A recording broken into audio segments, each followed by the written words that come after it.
What's up, heroes? Good morning. This week we're diving deep into sleep. What time you go to bed, how long you stay asleep, the quality of your sleep. All that determines what time you wake up, determines how you wake up, the energy and momentum you have, the mood you're in, the mindset you're in. All of everything you need to be a high achiever, to have you perform at your best, all is determined by what time you go to sleep and the quality of sleep you get. So this week we're talking about how do you build a nighttime routine that enables you to get to bed on time and to have higher quality sleep. And so up until now, all we've talked about is building a nighttime routine, a nighttime process to help you turn your brain off, to help you systematically wind your night down, to turn your brain off, to train your brain. Essentially, we're trying to train your brain to shut off at a certain point in the night so that you can go to sleep and stay asleep. And so that process, your nighttime or your sleep routine will help train you to go to bed at a certain time. But then the next question is, how do you stay asleep? Do you ever have a problem with staying asleep? Do you wake up periodically throughout the night? Now, all that, this is one of the biggest problems I had. Going to bed was never the problem. It was staying asleep. I would wake up periodically all night long, disrupting my sleep. And so I was still, even though I was waking up, I wasn't fresh and vibrant. I was waking up dragging. I was waking up, I wanted to hit the snooze button, and I just didn't feel fully rejuvenated and fully rested. And it was because my sleep was interrupted all night long. I have this overactive mind. I don't know if you ever suffer from this, but it just seems like all night long, like my mind is just racing, and I can never really get into like this really soothing state. And so going to sleep is one aspect, but staying asleep and getting good quality and deeper sleep, that's probably even the biggest problem. And the biggest issue is getting that part nailed down. And so I want to share with you a quick technique to help you, something that you can incorporate into your evening routine that might be able to help you with this overactive brain syndrome that we suffer from. And it's one of the things that I started doing at night, and that is journaling. Journaling is just the act of getting thoughts out on paper. So let's first dissect why it's hard for us to shut our brains off, why it's hard to stay asleep, and why our brains are kind of overactive. And a lot of it is unresolved issues or unresolved circumstances. Like our brain feels like it has to try to hold on to anything that it hasn't resolved, or there's no resolution, or there's no clear cut solution for yet. Your brain feels like it has to hold on to it. So that's anything that's stressing you out, stress, anxiety, any situations that you're kind of worried about, anything that's just just kind of on your brain. It feels like it has to try to hold on to it and process it until it's resolved. And so we will always, our brains will always kind of keep churning as long as that scenario or situation is still left unresolved.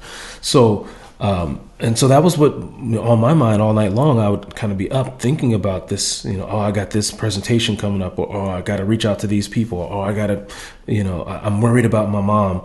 Like all these things that was on my mind, my brain, it was unresolved, and my brain was trying to hold on to it. And so at night, I just started flushing it out on a piece of paper by just journaling. And I would write out all the things that I was either worried about, or I was kind of anxious or nervous about, or stressed about, or just whatever's on my mind. I would write it out. And just listen. In my case, and most of the time, it would take form of just a list. I would just write a list of all the things that still need to be taken care of, or there needs to be some sort of resolution to, and I'll write it out. And what I found was most of the stuff on that list was out of my control. There were things that I had no control over. The health of my mom, what's going to happen with this situation with this other person. There was a lot of things on there that I had no control over. And there were some things on that list that I did have control over. And so what I found was I had this list, and you pretty much can put it in two columns: things I have control over and things I don't have control over. And then when I had everything listed out, I'll say, okay, of the things I have direct control over, what do I need to do? Can I do something right now? Do I need to send someone a text message? Do I need to reach out to someone? Is there anything I could do right now to resolve that? If not, When will I do it? Okay, I'll get to those things tomorrow. So I will do those things tomorrow. Kind of just in my mind, mentally schedule when I'm going to do it. And then of the things I don't have control over, I just say a little prayer over it. Like, of these things, universe, Lord, help me with these. I need some guidance. I need some wisdom. I need some direction. Help me with these things. These things, it's out of my control. It's in your control. Help me. And just that quick process, it takes 3 minutes. List out everything, recognize what I have control over, and if I have control over it, resolve it. Either resolve it right then or plan in my head when I'm going to resolve it. I'm going to do it later. And then the other things I don't have control over, plead a little blessing over it. Look, help me with these. May they work out in the way they should work out in the best interest for everyone. Thank you. And just that helped me release those things. Now my brain doesn't have to process them. Now in my mind, they are resolved. Either I resolved it or I put it in the hands of the universe, which can help me resolve it. But in my mind, those things are resolved now. And now my brain has permission to release them. And now I can actually go to sleep and fall asleep without this constantly worrying and processing and this overactive brain. Again, you have to give your brain permission to release those things. And the only way it's going to release them is if it feels that they are resolved. So either you, write it out and resolve it right then, or write it out and say, you know what, I can't resolve these. Please, some external force help me. And boom, now you don't feel ownership. You don't have to feel like you have ownership over that thing anymore.